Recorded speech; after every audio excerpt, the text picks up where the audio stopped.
Welcome to Royally Screwed. My name is Chris Shear, and it's my honor to take you on a tour through some of history's greatest, worst, and craziest rulers. On this week's episode, it's a return to ancient Egypt. The ruler we're going to learn about is Hatshepsut, one of the few well-known female pharaohs of Egypt. Her rule, like many powerful women throughout history, was considered controversial by those who came afterwards. Like Wu Zetian, we'll definitely go over why her rule is viewed as such. And again, spoiler, it's mostly sexism.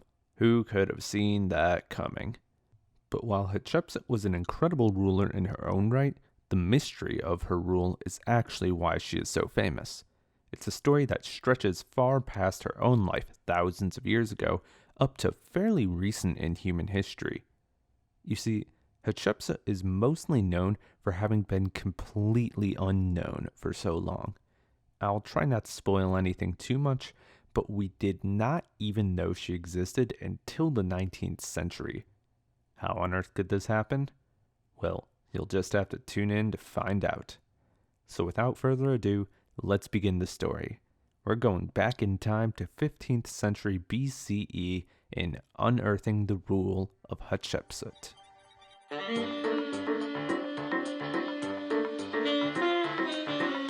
Even though we already had a history lesson over ancient Egypt, we've come a long way since the rule of Narmer and the unification of Upper and Lower Egypt, about a millennium and a half to be exact. By the time Hatshepsut was crowned pharaoh, Egypt was in the middle of its 18th dynasty.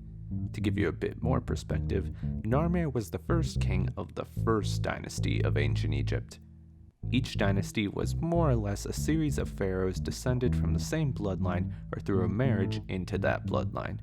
If the bloodline ends without an heir or there was some sort of cultural shift resulting in a change of how Egypt was ruled, a new dynasty would start again. So in that 1500 years between Narmer and Hatshepsut, Egypt had undergone a change of that capacity 17 times. The 18th dynasty, also called the Thutmose dynasty, was the first in a period we refer to as the New Kingdom of Egypt. The New Kingdom was a period when some of Egypt's most famous rulers reigned, such as Ramses II, Tutankhamun, aka King Tut, and Hatshepsut, obviously. Because I'll probably cover multiple rulers of the New Kingdom, I'll try to keep this part of our history lesson brief. The New Kingdom was an age following what was known as the Second Intermediate Period. The Second Intermediate Period was a break from normal Egyptian tradition. It all began when the 13th dynasty of Egypt proved to be a relatively weak group of rulers. It was, however, the first dynasty to include a ruler who spoke a Semitic language. Semitic languages are languages that developed in the Middle East, some of the most prominent among them being Arabic, Hebrew, and Aramaic. Taking advantage of the weak pharaohs, a noble family of Levantine origin decided to take matters of rule into their own hands. Levantine meaning from the area on the east coast of the Mediterranean Sea, including Syria, Lebanon, and Israel. This group formed the 14th dynasty. Egypt would remain under the power of Middle Eastern descended families up until the 17th dynasty, when the native Egyptian nobility decided to fight back and regain independence from the foreign nobility. The first ruler of the 18th dynasty, Pharaoh Amosa I, was the brother of the last pharaoh of the 17th dynasty, Kamosa. Amosa I managed to finish the job of the 17th dynasty by fully expelling the Hyksos, the ethnic group of the 15th and 16th dynasties. Amosa's reign reunified Egypt under native rule, and he further expanded the borders of Egypt by conquering lands in the Levant. Amosa's successor, Amenhotep I, continued Egypt's expansion, but this time to the south in Nubia. Amenhotep would die without siring an official heir. After Amenhotep came Thutmose I. He may have been a son of Amenhotep, but if so, through a concubine, which was why he would not have been the official heir. Thutmose may have also been the first king to build a tomb for himself in the Valley of the Kings, a daunting name which we will get into later in the episode. He would father at least 5 children, 3 of whom died before Thutmose himself died. 2 children would survive and find their own futures on the throne of Egypt. The first was his son, the pharaoh Thutmose II. He also had a daughter, the future queen of Egypt, Hatshepsut.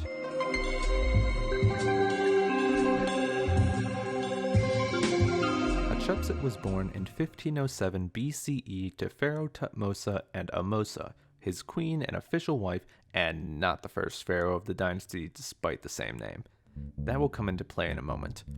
Her name roughly translates to foremost of noble ladies, a very fitting name for a princess and future pharaoh.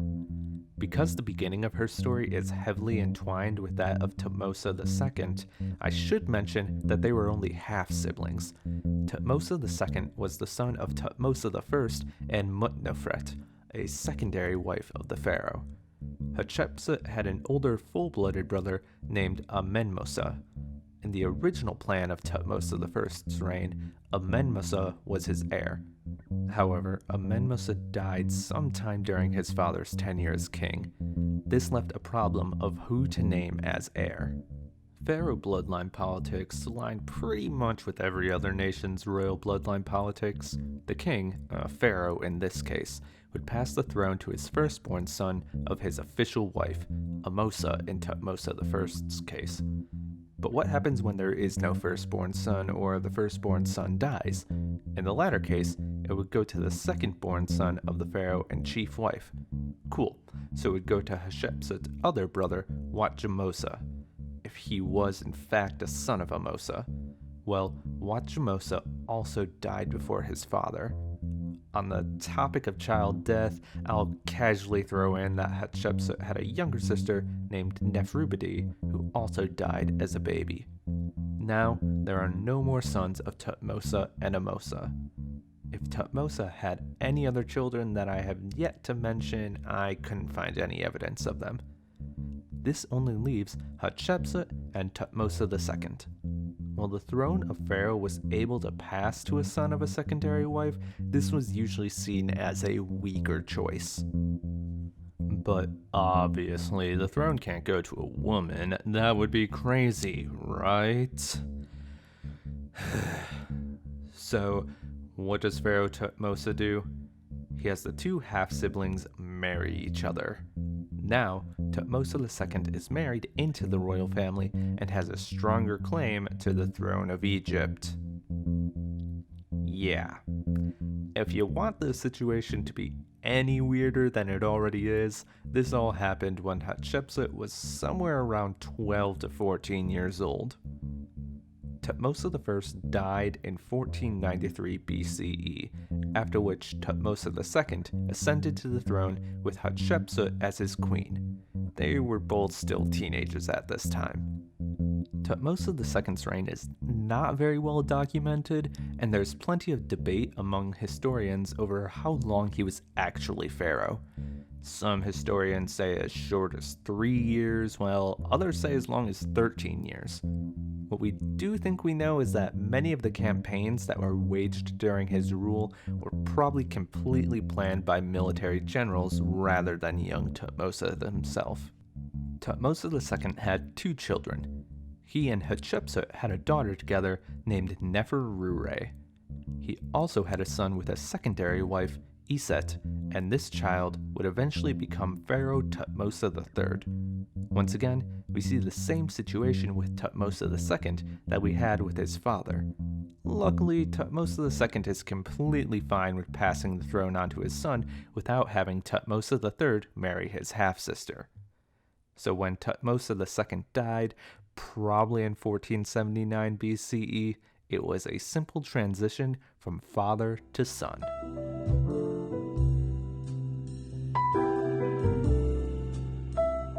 As I mentioned before, there are very few records over the actual reign of Thutmose II. This has led to all sorts of theories as to how Hatshepsut ruled alongside him as queen. There are some scholars who say that Thutmose II was a frail king, and his half-sister took advantage of this in order to enact her own political agenda. However, this is probably just historians wanting to put down Hatshepsut for all the usual sexist reasons. a woman who would eventually find herself in a position usually occupied by men. Obviously, she was power hungry and other words that I won't use on this show. But moving on, Thutmose III is now Pharaoh of Egypt, except for the fact that he is only 2 years old. As the wife of the former pharaoh and stepmother of the new pharaoh, Hatshepsut now held the title of Regent of Egypt, essentially the temporary ruler until Thutmose was old enough to rule in his own right. Monuments made to Thutmose III during this time depicted him as a full-fledged man doing his kingly duties. Despite the fact that he wasn't even 10. And in the background was Hatshepsut standing by as regent. It's hard to tell what the average Egyptian citizen would have thought of these depictions. Would they have known that it was actually the opposite way around? Did they know their pharaoh was still a toddler? As I said, it's impossible to say. This was just the norm of ancient Egypt. If you were male and pharaoh, even if you were still in diapers, you were depicted as an adult in full pharaonic garb. However, something changed after about 7 years into Hatshepsut's time as regent. Suddenly, it was not Thutmose III depicted as pharaoh, but Hatshepsut. At some point, she had done the unexpected and crowned herself pharaoh of Egypt. Now the obvious question is, why did she do this? There are two major theories. One is the dumb theory of strong woman equals cruel equals kicks her stepson off the throne.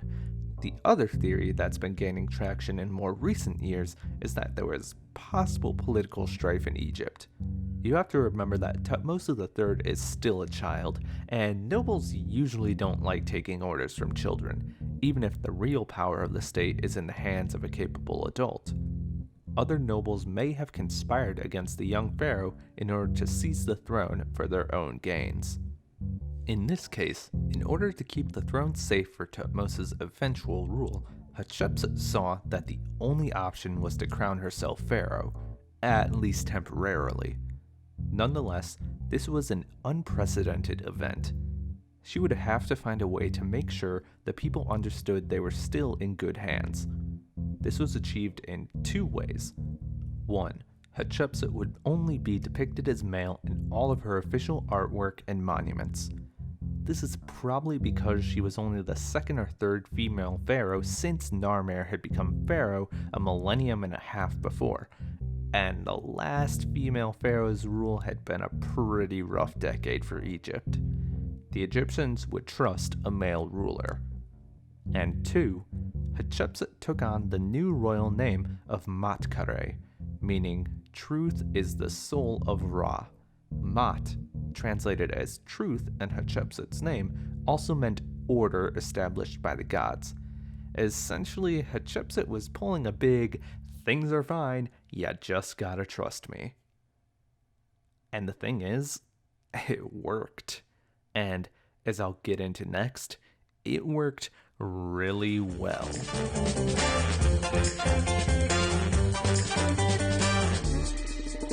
Hatshepsut is known for being one of the most successful pharaohs in all of Egyptian history. Her rule saw economic prosperity and peace for almost everyone in her kingdom. She is also known for two major accomplishments. The first I'll get into is her re-establishment and expansion of Egypt's foreign trading networks. During the reign of the Hyksos, the 15th and 16th dynasties, Egypt mainly traded with Canaan and Cyprus. While trade with Egypt's southern and eastern neighbors still existed, it wasn't the same as it had been before the Second Intermediate Period. So, Hatshepsut thought to remedy this by creating a fleet to facilitate trade on the Red Sea. This fleet was able to sail directly to the southern parts of the Arabian Peninsula, as well as further south to the Horn of Africa, that part of Eastern Africa that sticks out a bit. Around this time, in the Horn of Africa, was a nation called Punt. Punt was a land of riches. At least that's what we can assume based on what Egypt was able to get from them back in the day. Its exact location is unknown, though there's general consensus that it was located in land that is either modern-day Eritrea or Ethiopia. Some historians say it was in Yemen across the Red Sea, while a few even suggest it was as far away as Sri Lanka. Egypt was good with boats, but not that good. In a famous trade voyage ordered by the pharaoh, Egyptian traders came back with ebony, ivory, gold, frankincense, and myrrh, going above and beyond the three wise men of the Bible just for the heck of it. The myrrh was traded via actual living myrrh trees, which the trading vessels carried in baskets for the sake of transplanting the trees into Egyptian soil. As far as we can tell, this was the first recorded attempt at such a feat. Another first for the trade expedition was Hatshepsut's use of the frankincense. She had the resin ground into a powder that she used to make kohl eyeliner, that black eyeliner famously worn by Egyptian pharaohs. As I said, this was apparently the first time anyone had done this, as frankincense was usually used as an incense or perfume, while kohl was made from other minerals such as stibnite, galena, and malachite. How do we know, or at least are generally assuming, that this information is correct? Because researchers found a carved inscription reading, "Never were such feats brought to any king since the world was." This inscription, along with an incredibly detailed relief depicting the voyage, were found in the mortuary temple of Hatshepsut.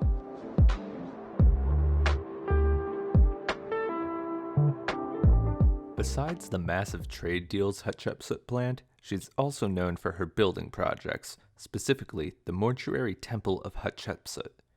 In usual pharaonic fashion, Hatshepsut got to planning her final resting place during her own lifetime. Her grand temple and tomb was situated within the appropriately titled Valley of the Kings. This location was across the Nile from the city of Thebes, the capital of Egypt during Hatshepsut's reign. In modern days, it is known for being home to at least 64 different tombs, all belonging to pharaohs and top-tier nobility. I won't go too much into the temple now because it will play a very important part later in the story. I'll avoid a rambling architecture lesson like I did for the Parthenon, sorry, but Hatshepsut's temple, called Djeser-Djeseru, or Holy of Holies, was very influential towards the building projects of later pharaohs.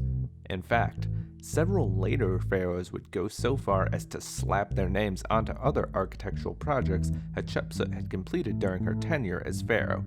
Also, don't worry, I'll add a few pictures of the temple on Twitter. The Djeser-Djeseru is even known today as one of ancient Egypt's greatest architectural wonders. But it took us a very long time to realize that this accomplishment was created by Hatshepsut. As I said before, other pharaohs would take credit for her works, including taking over her tomb and calling it their own. But it wasn't just the tomb. Almost all of Hatshepsut's rule would come to be erased from history.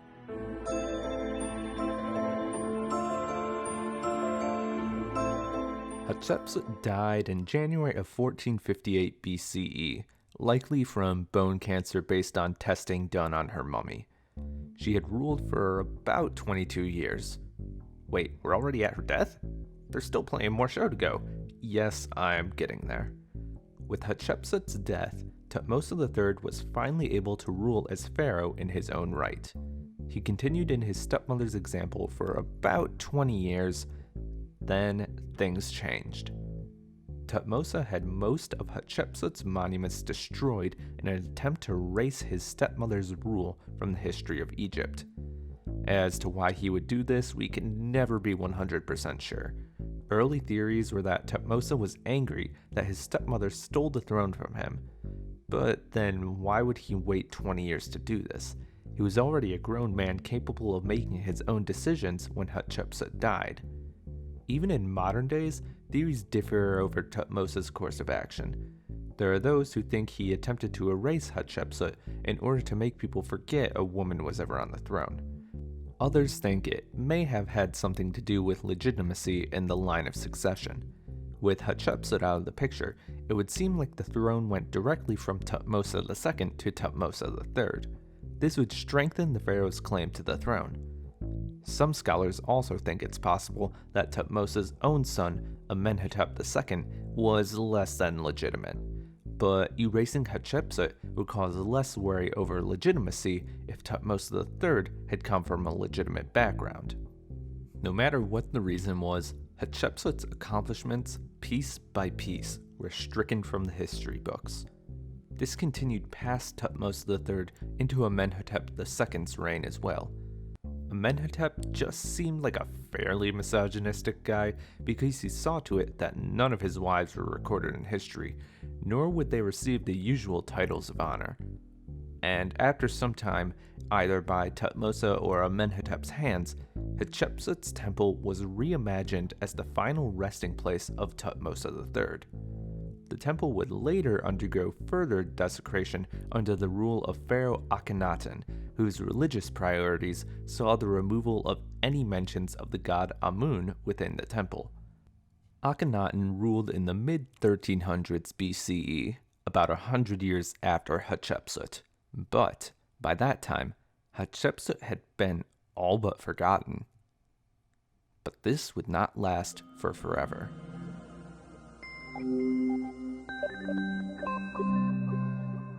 Archaeologists in Egypt go hand in hand, but the people of the modern era did not used to be as great at historical accuracy as we thought. Like, for instance, we didn't know hieroglyphs were a language until the early 1800s. Most historians just assumed the symbols were fancy pictures the ancient Egyptians liked to use for decoration. It wasn't until Jean-Francois Champollion decoded the Rosetta Stone in 1824 that archaeologists were suddenly able to read and understand everything they were unearthing. The Djeser Djeseru had been discovered almost a century before then, with early mentions of it dating back to about 1737. However, most historians assumed the temple had been built by and designed for a male pharaoh. You can't entirely fault them for this assumption because, as mentioned before, all the men ruling after Hatshepsut slapped their names and faces onto her monuments and temples. Also, Hatshepsut was not buried within the walls of the Djeser Djeseru. Before she ascended to the throne of Pharaoh, Hatshepsut had built a much smaller burial tomb for herself as wife of Thutmose II. It's presumed that she was buried here along with her father. However, this is not where her mummy would eventually be found. It's assumed that Thutmose III also had his grandfather's mummy moved, and during that time also had Hatshepsut's mummy moved to the tomb of one of her nurses. In 1903, Egyptologist Howard Carter, a man who plays a major role in the story of King Tut, discovered what he believed to be one of Hatshepsut's sarcophagi. Unfortunately for Carter, Hatshepsut's mummy was already gone. It would not be rediscovered and identified as Hatshepsut until 2007, when scientists were able to match a tooth from a box known to be hers to a female mummy discovered in the Valley of Kings.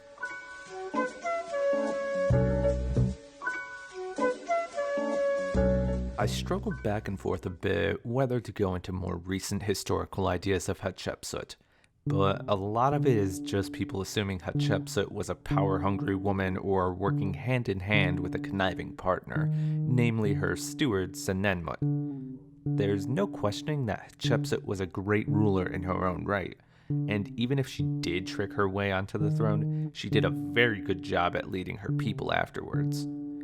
Even with a few military expeditions, her reign is known for being one of the most peaceful in Egyptian history. The only thing she possibly ever lied about was that she claimed Thutmose I, her father, wanted her to be pharaoh all along instead of her half-brother. When it comes to these sorts of claims, we can neither prove nor disprove it, but it's probably unlikely that Thutmose I wanted his daughter to rule. However, this claim was etched into the walls of the Djeser Djeseru. The message goes as follows. Then His Majesty said to them, "This daughter of mine, Khanumet Amen Hatshepsut, may she live, I have appointed as my successor upon my throne. She shall direct the people in every sphere of the palace. It is she indeed who shall lead you. Obey her words, unite yourselves at her command." The royal nobles, the dignitaries, and the leaders of the people heard this proclamation of the promotion of his daughter, the king of Upper and Lower Egypt, Mat-Kara. May she live eternally. And I'll leave you with another quote from Hatshepsut herself before we leave her story. This was etched into an obelisk at the temple of Karnak. Now my heart turns this way and that, as I think what the people will say, those who shall see my monuments in years to come, and who shall speak of what I have done. As with every great female ruler of ancient history, Hatshepsut was viewed as a controversial figure solely for her gender. All I can say against that is we are trying to do better in the modern era by making sure her efforts are remembered. But for now, that's it for this week's episode of Royally Screwed. I hope you enjoyed the journey. Be sure to subscribe to the show, tell a friend, and subscribe to the Denim Creek page on Twitter for more info about each episode. An important announcement before we go. Next time will be something close to a season finale for the show. I'll talk more about it next episode. Also, I'm going to avoid saying what the topic is for next time, but know that it's something different that I am really looking forward to, and I hope you enjoy it as well. I hope you'll join me then for another topsy-turvy look into history's most interesting rulers.